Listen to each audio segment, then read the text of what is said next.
नमस्कार मंडळी, एका मराठी गृहिणीच्या दिवसामध्ये तुमचं खूप खूप स्वागत आहे. आणि आजची ठळक बातमी म्हणजे आटली बाटली कचकन फुटली. बाहेर ना मस्त असा पाऊस चालू आहे, म्हणून मग बेत केला बटाट्या वड्यांचा. गरमागरम बटाट्यांचं मस्त अशी भाजी बनवली, सणसणीत अशी. आणि मग वडे तळायचे म्हणून कढई ठेवली आणि तेल टाकायला गेले तर बाटलीच फुटली. असो, बटाटे वडे तयार झाले, नवरोबांनी खाल्ले. कुशसाठी बनवायला गेले तर लाईटच गेली. अंधारातच बटाटे वडे तळले. नाश्ता बिष्टा मस्त असा केला. आणि आज पावसामुळे सगळ्यांना शाळेला सुट्टी दिली होती, त्यामुळे लव कुश दोघेही घरी होते. आणि घरी असले सुट्टीचा आनंद हे पोरं असे काहीसा घेत असतात.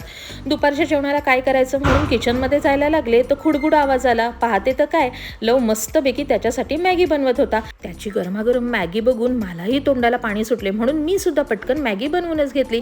पण आज पाण्यात मॅगी की मॅगीत पाणी हेच काही कळेना.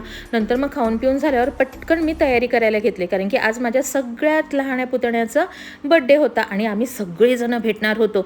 बड्डेपेक्षा ना भेटण्याची जास्त मजा असते. आणि मग माझ्या लक्षात आलं की अरे, उद्या लवला इडली द्यायची टिफिनला, पण डाळ तांदूळ भिजत घातलेच नाही.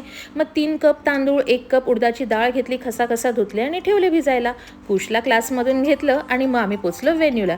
आता इथे बघा, माझे दीर आणि ननंदबाई मस्त असं फोटो सेशन करत होते. आणि एकदम खरं सांगू का, मला इतकी भारी फॅमिली भेटली आहे ना. सुख असो दुःख असो, कुठेही आम्हाला भेटायचं फक्त निमित्त हवं असतं. आमचं इतकं स्ट्रॉंग बॉन्डिंग आहे, कोणी आम्हाला बघून म्हणणारच नाही की हा हिचा दीर आहे की भाऊ आहे, किंवा नंदा कशा आहेत. नंदा 1 नंबर नंदा आहेत माझ्या. मग फायनली आम्ही जेवण खावण केलं आणि सगळ्यांच्या पाया बिया पडून सगळ्या पाहुण्यांचा निरोप घेतला. आणि असा काहीसा होता माझा आजचा दिवस. बाय.